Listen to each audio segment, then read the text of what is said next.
Welcome back. I'm gonna show you how to do a simple square knot. So I'm using a single piece of rope right now, but this is really good for quickly tying together two separate ends of rope. It's sturdy enough, it can hold its own on its own, and it's really easy to take apart. So here you imagine this is one end, this is the other. All right, you want to cross them like this one to your right, you want to spin once, okay, and then you want to take this and you want to put the right that you just spun over top, down, around, and through there, and then you want to pull all four.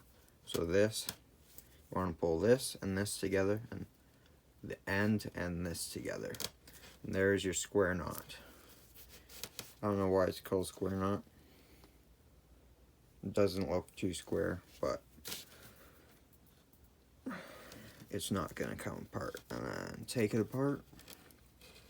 Well, it depends on how much you cinch it. I just yanked all my strength into it right there. Alright, so do it again. Left and right. Right, you're gonna bend once. Left, you're gonna put under with right on top. Pull the right nose through, and there's your square knot. Simple as that.